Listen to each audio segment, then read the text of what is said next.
कांचीपुरम का सबसे महत्वपूर्ण मंदिर। दे दनादन दे दनादन। सिंपल भी हो गया, छोटी छोटी बुटी भैया, बड़ा बुटी नहीं, बड़ा काम नहीं है, साड़ी अच्छा रहेगा।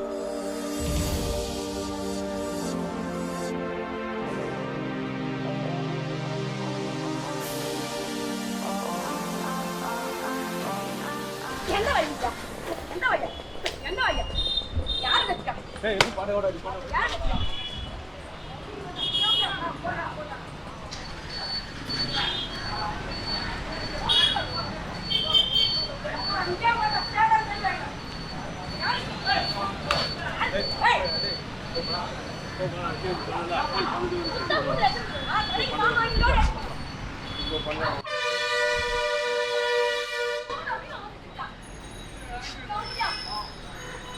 I can't understand Tamil, but understand fighting. The fight going on between a lady and a person who is not mentally good. So we have to run away from here, get away from here. Okay, let's go. So he is mentally disabled, not disabled, not stable, not stable, not disabled. It's not stable. नहीं समझ पा रही है, जो मैं पागल hyper हो गया। भाई वाला का गुस्सा इस पे झाड़ रही है। पता नहीं 100% वही होगा। घर से डिस्टर्ब होगी। क्या मैं जानना वहाँ पे क्या हो गया? पागल वाला आदमी लेडीज में क्या कर दिया? अन्ना हस्बैंड का गुस्सा हस्बैंड में ये वो पागल वाला। नहीं ये हस्बैंड नहीं है। पागल पे जो गुस्सा झड़ रहा है महिला का, वो अपने हस्बैंड का गुस्सा झाड़ रही है। गुस्सा नहीं जा रहे, वो कुछ कर दिया, वो कह दिया कुछ है ना, टच कर दिया क्या? गुस्सा नहीं जा रहे। हाँ। वो लेडीज को पागल वाला आदमी उल्टा कर दिया। अच्छा टच कर दिया ऐसे। ओके ओके अगला देख रहा है जो पागल है, तो ऐसा तो नहीं, इतना हाइपर नहीं होना चाहिए। कहीं का गुस्सा कहीं होगा, पक्का यही बात होगा। हमको अगर कोई पागल कुछ बोलता है या किसी महिला का अपने यहाँ बोलता है, ओके। ये पागल है जाने दो, ओके लेकिन उस तरह से जिस तरह से वो मार रही थी, तो इसका मतलब कहीं का गुस्सा कहीं। ये भी हो सकता है। वही 110% वही है। 110%? Oh my God, you are so sure. हाँ, लेकिन महिला पागल तो नहीं थी, महिला पागल नहीं थी। हाँ ये लेकिन बात वो सही। अगला थोड़ा सा गुस्सा पागल था, कंट्रोल करना चाहिए अगला था। मेंटलिटी डिस्टर्ब था। हाँ, 100% इसका महिला कहीं और से मेंटली डिस्टर्ब होगी। मेंटली डिस्टर्ब, मेंटली हाँ हाँ। कह सकते हैं।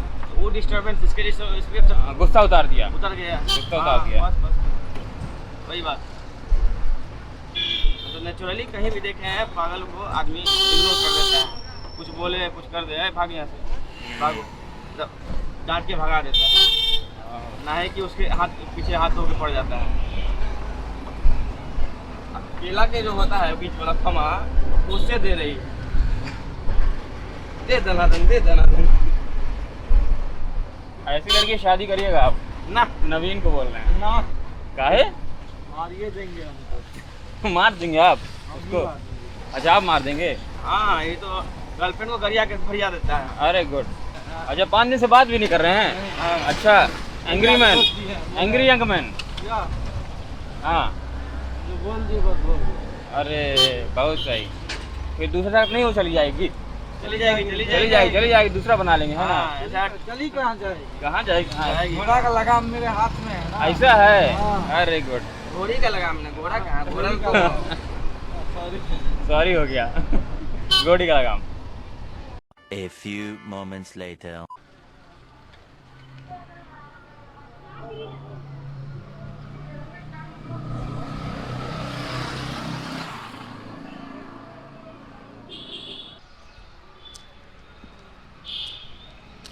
कांचीपुरम का सबसे महत्वपूर्ण मंदिर कैलाशनाथ मंदिर।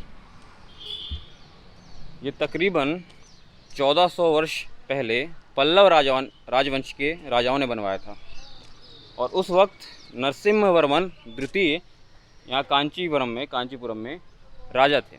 नरसिम्हवर्मन प्रथम एक्चुअल में पल्लव राजवंश के एक प्रकार से एक्सपेंशनिस्ट थे, उनको बढ़ाना था अपने साम्राज्य को। तो उनका सबसे पहला लक्ष्य था बादामी चालुक्य के ऊपर आक्रमण करना। अब बादामी चालुक्य उस वक्त कर्नाटक में थे और बादामी यानी वातापी जो कि कर्नाटक में स्थित है वहाँ पे है। और वहाँ पे राज कर रहे थे पुलकेशिन द्वितीय। अब पुलकेशिन द्वितीय कैसे इतने शक्तिशाली हो गए, कैसे मैं उनको कह रहा हूँ कि उस वक्त भारत में सबसे शक्तिशाली हैं। एक्चुअल में 615 में, और या फिर कह सकते हैं 619 में, 615 से 19 में कई लोगों का डिबेट है, कई लोगों के जैसे हिस्टोरियन हैं डिबेट करते हैं कि महाराजा या सम्राट हर्षवर्धन और पुलकेशिन द्वितीय का युद्ध होता है और नर्मदा तट पे, जिसमें सम्राट हर्षवर्धन पहली बार परास्त हो जाते हैं, वो भी किसी दक्षिण भारतीय राजा से। अब क्योंकि वो हर्षवर्धन को भारत का सबसे शक्तिशाली राजा बोला जाता है, लेकिन वह एक दक्षिण भारतीय राज्य के एक राजा से हार जाते हैं, तो ऑब्वियस सी बात है कि वो राजा सबसे शक्तिशाली हो जाता है। और दोनों के बीच ऐसी जगह तो होता नहीं कि कोई महल है, डिफेंड कर रहे हों पुलकेशिन द्वितीय, सीधे एक मैदान होता है, मैदान में सीधे सीधे लड़ाई होती है, यानी सीना तान के, और उसमें हर्षवर्धन हार जाते हैं और उनकी पहली हार होती है। लेकिन उस हार के बाद हर्षवर्धन ये डिसाइड करते हैं कि नर्मदा जो नदी है, जो कि मध्य प्रदेश में पड़ती है, उसके नीचे नहीं आएंगे, और उस नर्मदा नदी के तट से लेके आपके दक्षिण के कावेरी नदी तक पुलकेशिन द्वितीय का यानी बादामी चालुक्यों का अधिकार हो जाता है। लेकिन आता है 642 AD, यानी आज से तकरीबन मान के चलिए मोटा मोटा 1400 या 1350 वर्ष पहले, यहाँ पे पल्लव राजा नरसिंहदेव या नरसिंह वर्मन आप कह सकते हैं प्रथम पल्लव राजवंश का एक्सपेंशन कर रहे थे। और कहते हैं कि पुलकेशिन इतना खुश थे इतनी बड़ी जीत के बाद, हर्षवर्धन के बाद, तो वो अपने मिलिट्री पे ज़्यादा ध्यान वगैरह देते नहीं थे, डिफेंस पे ज़्यादा ध्यान नहीं थे। नरसिंह वर्मन धीरे धीरे उनकी जो टेरिटरी है उसमें घुसते जा रहे थे लगातार। लेकिन होता ये है कि जब पहुँचते हैं नरसिंह वर्मन और पुलकेशिन द्वितीय एक दूसरे के सामने, तो उसमें होती है पुलकेशिन की हार। और नरसिंह वर्मन जो है अपने आप को वातापी कोंड बोलते हैं वातापियों को जीतने वाला, वातापियों को संहार करने वाला, यानी कर्नाटक के वातापियों का। और उन्होंने फिर यहाँ पे अपने मंदिर का निर्माण यानी नींव रख दी थी। कालांतर में उन्हीं के वंशज नरसिंह वर्मन द्वितीय लगभग 685 से लेके 720 के बीच और आगे उनके चलने वाले जो वंशज होते हैं वो सब मिल के इस मंदिर का निर्माण कराते हैं। ये कैलाशनाथ मंदिर है, बहुत संरक्षित है, यानी भारत सरकार हो या राज्य सरकार हो या डिस्ट्रिक्ट एडमिनिस्ट्रेशन हो, ये सब इनको मिल के संरक्षित करने का प्रयास कर रही हैं। और फिलहाल ये काफ़ी संरक्षित है, आप देख सकते हैं। और ये जो पूरा स्ट्रक्चर है ये लगभग 4 से 5 एकड़ ज़मीन में फैला हुआ है। पल्लव राजवंश की समाप्ति के बाद तकरीबन 800-900 AD के समय, यानी आज तकरीबन 1200-1300 वर्ष बाद, जब पल्लव राजवंश एक तरह से समाप्त होने के कगार पे था, और उसके बाद उत्थान होता है चोल राजवंशों का। चोल राजा राजेंद्र प्रथम तकरीबन 500 वर्ष बाद, जब चोल राजवंश काफ़ी डोमिनेट कर रहा था एशिया में और ख़ासकर इंडिया में, तो इसका फिर से जीर्णोद्धार करवाते हैं। और जो मंदिर शैली है इसको देख देख के बाकी जो मंदिर का निर्माण करवाया जाता है चोल राजाओं की तरह, जैसे बृहदेश्वर टेम्पल हो गया। तो कुछ चीज़ें हैं, जैसे कि आप इसका ऊपर वाला हिस्सा देख रहे होंगे, एक छोटा सा गुंबद है। एक काफ़ी बड़ा मंदिर नहीं, काफ़ी विशाल मंदिर नहीं, छोटा मगर बहुत महत्वपूर्ण। लेकिन जो आप इसका गुंबद देख रहे हैं, बृहदेश्वर टेम्पल अगर आप जाते हैं तंजावुर में, तो तंजावुर के ऊपर सेम यही आर्किटेक्ट आप पाएंगे। इसका जो गर्भगृह के ऊपर जो आप स्ट्रक्चर देख रहे हैं, गोपुरम तो आपका सामने होता है, ये वाला हिस्सा जो होता है ये मेन स्ट्रक्चर होता है। और मेन स्ट्रक्चर पे जो गुंबद रखा होता है बृहदेश्वर टेम्पल में, वो लगभग 80 टन है। कहते हैं कि लगभग 100 हाथी लगे थे इसको बृहदेश्वर टेम्पल यानी इस स्ट्रक्चर के जैसे गुंबद को 80 टन के गोले को ऊपर पहुंचाने में 100 हाथी लगे थे। और कितना ऊंचाई है? लगभग 150 फुट। तो 150 फुट, 80 टन, 100 हाथी, कितना मेहनत किया होगा। आज तकरीबन 1000 साल पहले की बात है। और ये तो बना है खैर 1600 वर्ष पहले। और इसी की नकल, यानी एक तरह से प्रतिछाया बोल सकते हैं, नकल तो नहीं कह सकते हैं, क्योंकि राजाओं में खासकर जो दक्षिण भारतीय राजा हुआ करते थे उनमें खासियत ये थी कि बेशक इन चीज़ों को देखा करते थे, सीखा करते थे, मगर इसमें कुछ चीज़ें यानी कुछ ना कुछ इसमें एडवांस जोड़ दिया करते, थोड़ा बहुत। ठीक है। तो आगे चल के विजयनगर साम्राज्य ने भी के आपके कृष्णदेवराय हों, जब लगभग 1509 से लेके वो 1527 तक अपना शासन चलाते हैं, तो यहाँ पे आते हैं, यानी कांचीपुरम आते हैं और कैलाशनाथ मंदिर को देखते हैं, बृहदेश्वर टेम्पल जाते हैं और तंजावुर जाके वहाँ की टेम्पल यानी वहाँ की कला देखते हैं। और उससे इंस्पायर होके वो फिर कर्नाटक में भी कई सारे और तमिलनाडु में, क्योंकि उस वक्त विजयनगर साम्राज्य जो है वो दक्षिण भारतीय राज्यों में काफ़ी दूर तक फैल गया था और इतना डोमिनेट कर रहा था कि कोई किसी की हिम्मत नहीं थी, एक तरह से कह सकते हैं, कि आके सीधे कृष्णदेव राय से भिड़ सके। खैर, ये तो स्ट्रेटजिकली की मैं बात कर रहा था। मंदिर निर्माण की बात करता हूँ, आर्किटेक्ट की बात करता हूँ। अंदर आप जाएंगे मंदिर के अंदर, खैर वहाँ पे वीडियो ले जाना, कैमरा ले जाना एक सबके लिए अलाउ नहीं होता, क्योंकि आप देख ही रहे होंगे, जब मैंने इससे पहले 2 वीडियो आपको दिखाए हैं उसमें आप बाहर मैं आपको दिखा रहा हूँ कि ये मंदिर है, देख लो, खुश हो लो।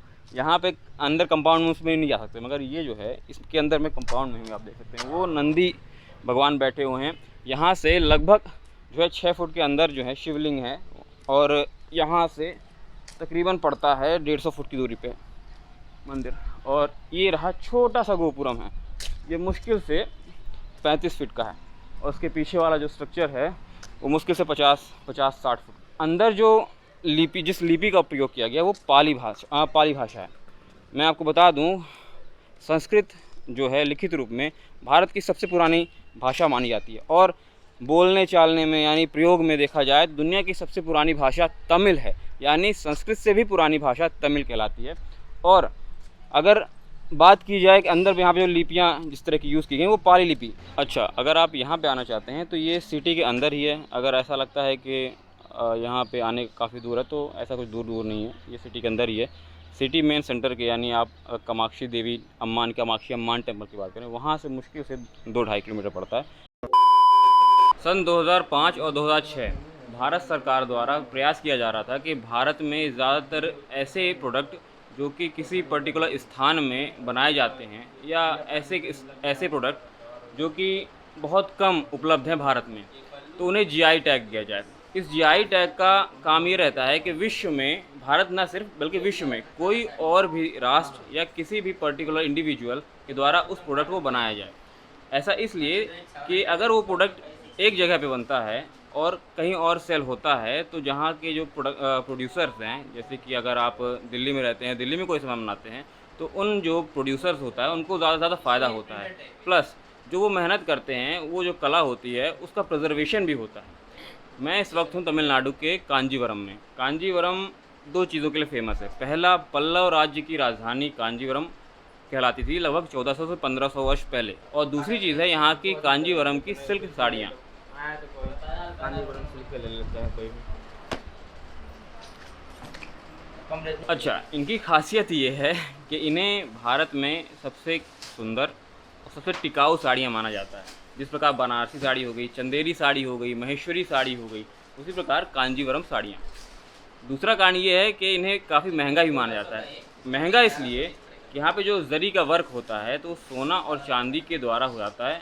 आप जानते हैं सोना और चांदी कितना महंगा है, तो अगर सोने के जरी वाला अगर आप साड़ी पहनते हैं या कोई भी आभूषण पहनते हैं, कोई कपड़ा भी पहनते हैं, तो उसकी वैल्यू जो है काफ़ी ज़्यादा बढ़ जाती है। दूसरा, उसको बनाने के में लगने वाली मेहनत वो अलग चीज़ होती है। यहाँ पे अगर आप कांजीवरम में आते हैं तो यहाँ पे आपको फैक्ट्रीज मिल जाएंगी, और ये ज़्यादातर जो महंगी साड़ियाँ होती हैं जिसमें जरी वर्क किया जाता है, हाथ से बनाया जाता है, हैंडीक्राफ्ट होती हैं, इसमें सोना और चांदी और अन्य जवाहरात जड़े होते हैं, तो उन सब चीज़ों की वैल्यू बढ़ा देती है। इसीलिए यहाँ पे फ़िलहाल जो साड़ियाँ आप देख रहे हैं 1600 से स्टार्ट हो जाती है, क्योंकि अगर आप देखते हैं कि ऐसा नहीं कि यहाँ पे आप आए होगे तो 1600 से स्टार्ट हो रही है, बल्कि जरी जो वर्क होता है यानी काम करने वाला तरीका होता है तो इनमें नहीं होता। हाँ, सिल्क साड़ियाँ हैं, मलबरी होता है। मलबरी आप जानते हैं सहतूत का पेड़, हिंदी में सहतूत बोलते हैं, और वहाँ पे जो कीड़े खाते हैं उसको काटते हैं, खाते हैं पेड़ को या पौधे को, उसके बाद जो सिल्क निकलता है, ठीक है। तो सिल्क जो नॉर्मल होता है वो आपको 1500, 1600, 2000, 4000, 5000 में भी मिल जाएंगी, ऐसा नहीं। हाँ, जरी अगर वर्क होता है तो वो फिर स्टार्ट हो जाती हैं 25000 से 30000 से, फिर तो उसका रेट बढ़ता जाता है। वो तो पूरा खुलवा के अच्छे से देख लो, ज़्यादा अच्छा है। देखो डिज़ाइन अलग हो गया ना, बाहर अंदर अलग है, अंदर अलग है। अंदर बल्कि हमको अच्छा लग रहा है डिज़ाइन, अंदर वाला डिज़ाइन अच्छा है, ब्लू कलर का एकदम, और किनारे का बॉर्डर थोड़ा डिज़ाइन, जो किनारे का बॉर्डर भी डिज़ाइन अच्छा है, गोल्डन कलर का, रेड कलर का, ब्लू कलर का, बढ़िया है। ये अच्छा लग रहा है मुझे, सिंपल भी हो गया। छोटी छोटी बूटी भैया, बड़ा बूटी नहीं, बड़ा काम नहीं है, साड़ी अच्छा रहेगा। एक ब्लाउज पीस प्लेन, इसका भी वही रेट पड़ेगा। हाँ, 1800 डिस्काउंट के 1440 भैया सर।